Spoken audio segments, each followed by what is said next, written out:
नमस्कार, जय माता दी। मैं हूँ आपकी अपनी लाइफ डिज़ाइनर जीतू आचार्य। गौरी तृतीया व्रत, और इसे हम तिल चतुर्थी भी कहते हैं, यानी तृतीया और चतुर्थी दोनों मिलती हुई तिथि आती है। ये बहुत अच्छा सौभाग्य का व्रत होता है और कहते हैं इस दिन अगर हम ये व्रत रखते हैं, ये खास करके अखंड सौभाग्यवती का आशीर्वाद मिलता है। और गौरी तृतीया व्रत सिर्फ शादीशुदा महिलाएं ही नहीं, कुछ ऐसी कन्या भी रख सकती हैं जिन्हें वर पाने में बड़ी दिक्कत आ रही है, बहुत परेशानी होती है। यानी माता पिता बहुत कोशिश कर रहे होते हैं कि एक बच्चे के लिए एक अच्छा वर, एक अच्छी वधू मिल पाए, लेकिन बहुत दिक्कत होती है कई बार इस तरीके के रिश्ते जोड़ने के लिए। तो ऐसी कन्याएं भी इस व्रत को रख सकती हैं। अब ये व्रत है कब? 24 जनवरी का ये व्रत है। बड़ा महत्वपूर्ण सुहागिनी स्त्रियों का व्रत होता है, लेकिन ऐसी कन्याएं जो वर की काबिल है, यानी जिनकी एज जो है शादी की एज हो रही है, या फिर शादी की एज पार हो रही है, या फिर काफ़ी ज़्यादा एज हो चुकी है, उनकी शादी नहीं हो पाई, तो ऐसी कन्याएं इस व्रत को रख सकती हैं, लेकिन पूरा ही पालन करते हुए इस व्रत को रखें। जो इस व्रत की विधियाँ नियम हैं उन्हें ज़रूर पालन करें। अब ये व्रत की जो तिथि है, शुक्ल पक्ष की तृतीया तिथि में की जाता है गौरी तृतीया का ये व्रत। बड़ी मान्यता होती है इस व्रत की।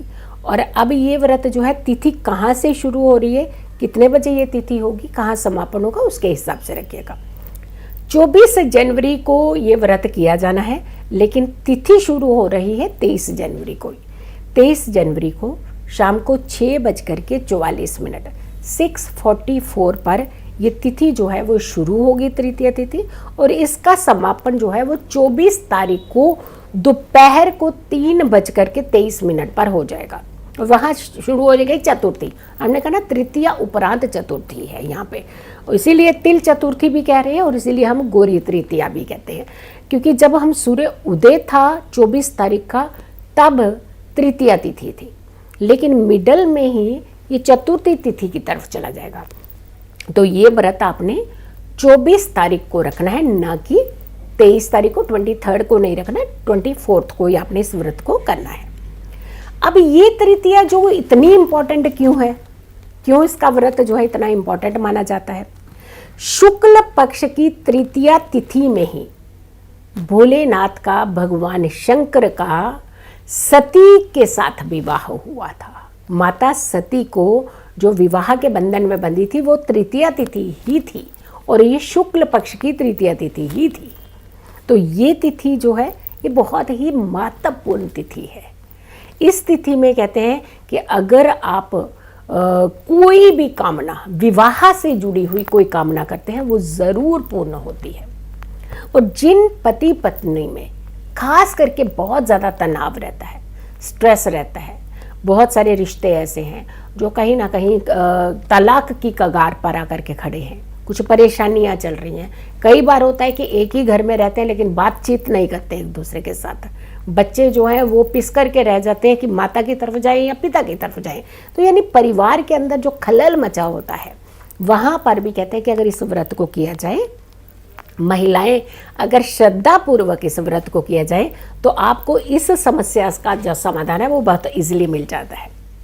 इस दिन भगवान शंकर बहुत प्रसन्न होते हैं। माँ पार्वती, माँ सती बहुत प्रसन्न होती हैं। माँ पार्वती का, माँ सती का आपको आशीर्वाद मिलता है, भोलेनाथ का, शंकर का आपको आशीर्वाद मिलता है। तो ये तिथि जो होती है बहुत उत्तम मानी जाती है सारे कार्यों को पूर्ण करने के लिए, खास करके आपके रिश्तों में सुधार करने के लिए। करना क्या चाहिए आपको? पहले तो किसी भी व्रती को हमेशा सूर्य उदय से पहले उठना ही चाहिए। और ये तिथि जो है 24 तारीख को सूर्य उदय पर है, तो सूर्य उदय से पहले उठ करके स्नान करके आपने एक ऐसे वस्त्र पहनने चाहिए जो खुशनुमा वस्त्र, यानी कलरफुल वस्त्र हम कहते हैं। तो कलरफुल गुलाबी रंग के, लाल रंग के वस्त्र आप पहनिए। और अगर आप गुलाबी लाल रंग के वस्त्र नहीं पहने तो एटलीस्ट दुपट्टा, चुनरी जो है वो ले लीजिए आप, लाल रंग की या गुलाबी रंग की। तो पूरा दिन आप ऐसे ही वस्त्र रखिएगा। दूसरा, आपने इस दिन अपने हाथों में मेहंदी ज़रूर रचानी है। ये तृतीया बहुत इंपॉर्टेंट तृतीया होती है, सारी शुभता के कार्य जो है इस दिन किए जाते हैं। तो आपने दूसरा करना है काम कि अपने हाथों में मेहंदी ज़रूर रचानी है। तीसरा, श्रृंगार, जो महिलाएं शादीशुदा है श्रृंगार ज़रूर कीजिएगा और श्रृंगार करके ही भगवान की पूजा करनी चाहिए। शादीशुदा महिलाओं को हमेशा श्रृंगार सहित ही पूजा करनी चाहिए, ये बहुत उत्तम माना जाता है। सिंदूर लगाया जाता है, चूड़ियाँ पहनी जाती हैं, 16 श्रृंगार कर सके तो बहुत अच्छी बात है। अदरवाइज़ आप कुछ बेसिक चीज़ें होती हैं जिसे आपको ज़रूर, जैसे हाथ खाली नहीं होने चाहिए, मांग में सिंदूर ज़रूर होना चाहिए, गले में मंगलसूत्र होना चाहिए, और जिनके प्रथा है बिछुआ की और पायल की, उन्हें पायल और बिछुआ पहन करके ही, बिछिया भी कहते हैं इसे, बिछुआ भी कहते हैं, तो आप इन्हें पहन करके ही आपको ये पूजा जो है वो करनी चाहिए। सूर्य उदय के पहले से उठ करके स्नान लेकर के शुभ वस्त्र धारण करके भगवान भोलेनाथ का, माँ पार्वती का स्मरण करना चाहिए और उसके बाद इस नियम को फॉलो करना चाहिए। अब आती है कि बात कि जब हम इस व्रत को करते हैं तो बहुत सारी चीज़ें होती हैं जो हमें ध्यान में रखनी होती है। खास करके दिन में कहते हैं शयन नहीं करना चाहिए। किसी भी व्रती को अपना व्रत का समय पूरा करने के लिए दूसरी चीज़ों का सहारा नहीं लेना चाहिए। जब हम शयन में होते हैं तब हम अशुद्ध अवस्था में कहते जाते हैं। इसीलिए जब रात्रि शयन के बाद सुबह आप उठते हैं तो उठते ही पहले आप देह शुद्धि करते हैं।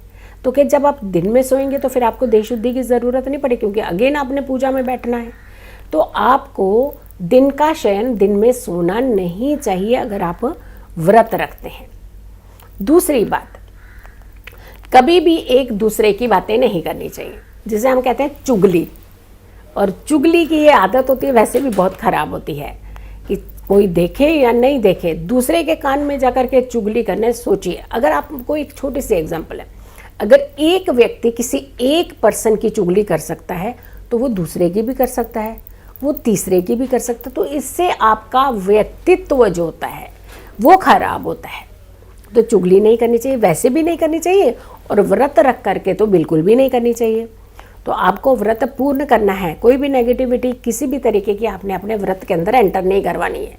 तो आपने चुगली नहीं करनी है, किसी की निंदा नहीं करनी है, किसी को अपशब्द नहीं बोलने हैं, दिन का शयन नहीं करना है, घर के हर सदस्य तामसिक चीज़ों से दूर रहने चाहिए। फिर आती है बात कि माँ पार्वती, माँ सती की, माता सती की और भगवान शंकर की आराधना करने के लिए कुछ चीज़ें ज़रूर होनी चाहिए। मोली, रोली, सिंदूर जिसे हम कहते हैं, और साथ के साथ फल, और साथ के साथ फूल, माला, ये सारी चीज़ें ज़रूर, गंगा जल का प्रयोग ज़रूर करना चाहिए पूजा में।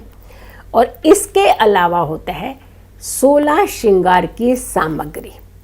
माँ सती को 16 श्रृंगार इस दिन ज़रूर अर्पित करने चाहिए। खास करके सौभाग्यवती स्त्रियाँ, सौभाग्य का फल पाने वाली स्त्रियाँ, शादीशुदा स्त्रियाँ, इन्हें 16 श्रृंगार की सामग्री माँ पार्वती को अर्पित करनी चाहिए। कन्याओं की बात करते हैं अब कि कन्याओं को भी 16 श्रृंगार अर्पित तो करने हैं माता सती को, लेकिन आपने यहाँ श्रृंगार अर्पित नहीं करने हैं। यहाँ आपने एक प्रण ले लेना है, एक माता को आपने अर्जी लगा देनी है कि हे सती माता, हमारे आने वाली तृतीया तिथि तक अगर हमारे विवाह के बंधन में हम बंध जाते हैं तो हम आपको आने वाली तृतीया तिथि पर पूरा 16 श्रृंगार जो है वो अर्पित करेंगे। तो ये अर्जी आपने माता सती को लगा देनी है। भगवान भोलेनाथ की आराधना कीजिए, ओम नमः शिवाय मंत्र के जाप कीजिए और आप अपने इस व्रत को पूर्ण कीजिए। कहते हैं जब हम किसी भी चीज़ का पालन बहुत ही श्रद्धा से, बहुत सिस्टम से करते हैं, हमें उसका फल ज़रूर मिलता है। तो विवाह में आने वाली हर अड़चन को दूर करती है गौरी तृतीया का ये व्रत है। वीडियो को ज़्यादा से ज़्यादा लोगों तक ज़रूर पहुंचाइएगा। अगर आप लोगों ने चैनल सब्सक्राइब नहीं किया है तो ज़रूर कीजिए, वीडियो शेयर कीजिए और मेरी आने वाली हर वीडियो का इंतज़ार करें। तब तक के लिए नमस्कार।